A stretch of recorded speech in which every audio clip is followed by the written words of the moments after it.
Hello beautiful souls, welcome. कैसे हैं आप सभी?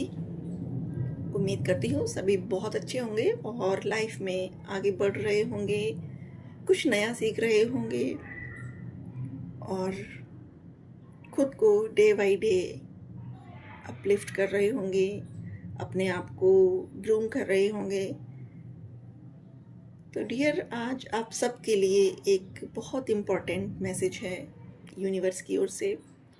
मैसेज ये है कि हमारी जितनी भी डिवाइन सोल्स जो 2016 से अवेकन हुई हैं या जिनकी जर्नी, स्पिरिचुअल जर्नी 2016 से स्टार्ट हुई है, जिनको पहले एंजल नंबर्स मिलना शुरू हुए, फिर फेदर्स, और उसके बाद डिफरेंट डिफरेंट तरीके से यूनिवर्स उनको गाइड करती रही है आगे बढ़ने के लिए जीवन में।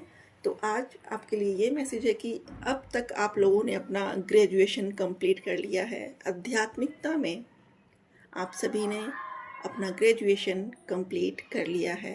अब यहाँ पर टाइम है सभी के टेस्ट का, एग्ज़ाम्स का।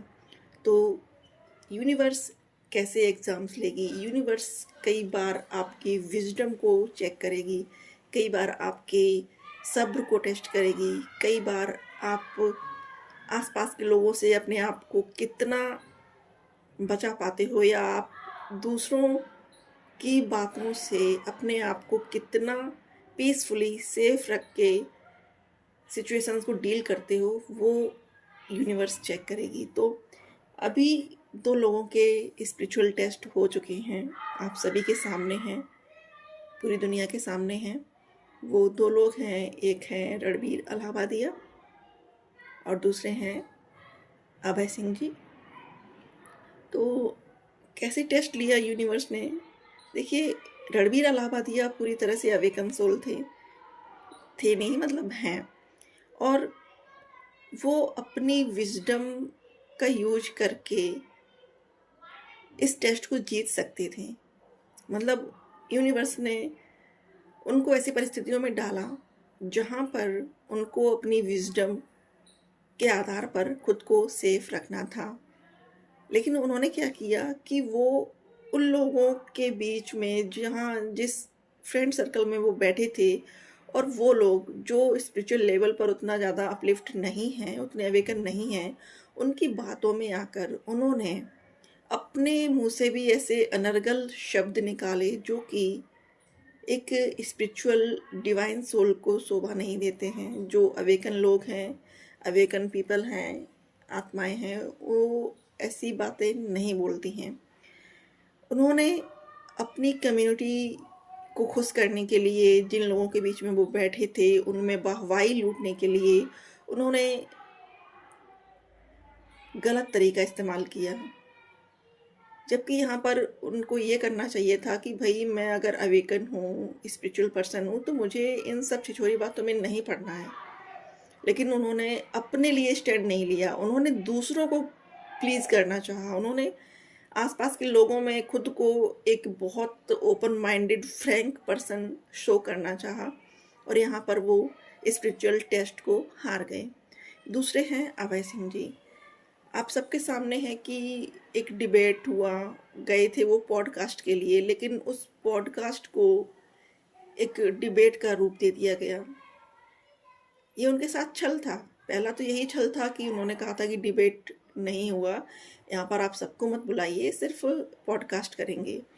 उसके बाद बीच में आप इस तरह से बाकी के लोगों को वहाँ लेकर आ रहे हैं और वो लोग उन पर उंगलियां उठा रहे हैं, उनको बुरा भला बोल रहे हैं। उसके बावजूद वो बंदा अपनी बात पर अडिग है कि मैं जो बोल रहा हूँ वो सत्य है।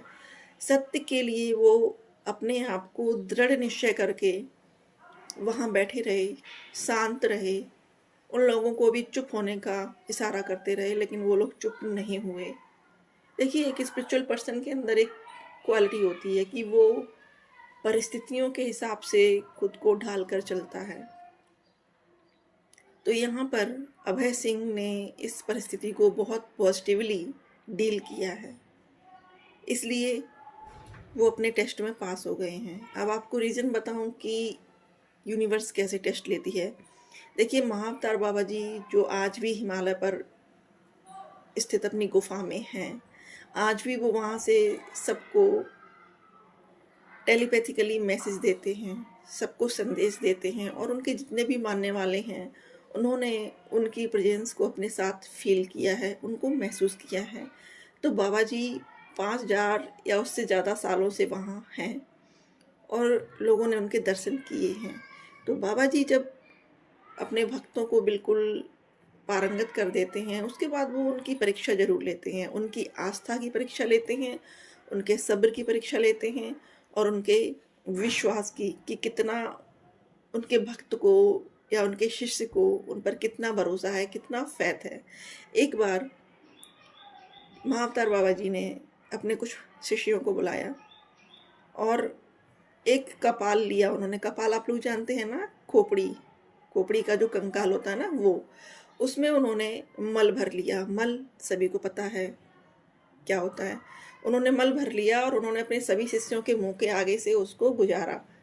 तो कुछ तो ऐसे थे जिन्होंने देखा कि अरे इसमें मल भरा हुआ है, उन्होंने अपना चेहरा पीछे कर लिया और घृणा का भाव प्रदर्शित किया। एक भक्त ऐसा था जिसने घृणा का भाव नहीं दिखाया और उसने उस मल को खाने के लिए आगे मुंह कर दिया कि अगर बाबा दे रहे हैं, उनका प्रसाद है, तो मैं खा लेता हूँ।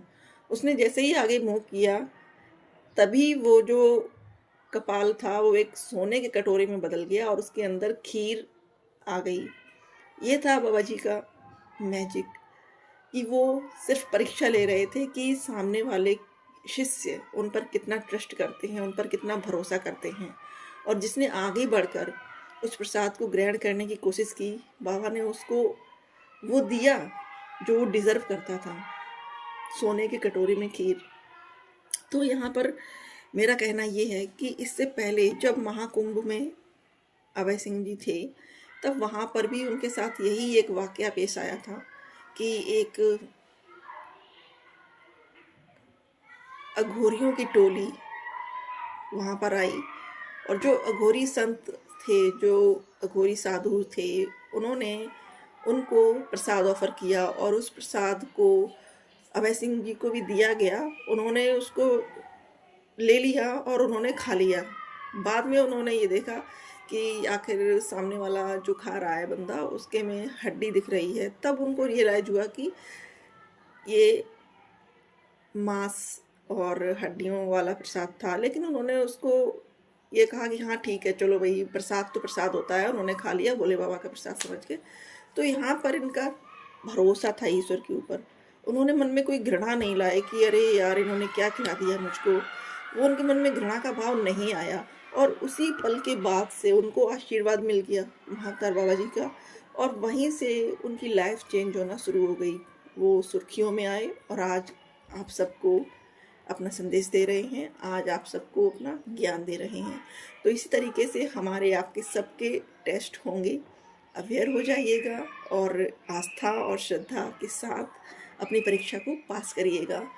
थैंक यू सो मच मुझसे जुड़ने के लिए। थैंक यू अपना प्रीशियस टाइम देने के लिए, और बहुत बहुत शुक्रिया।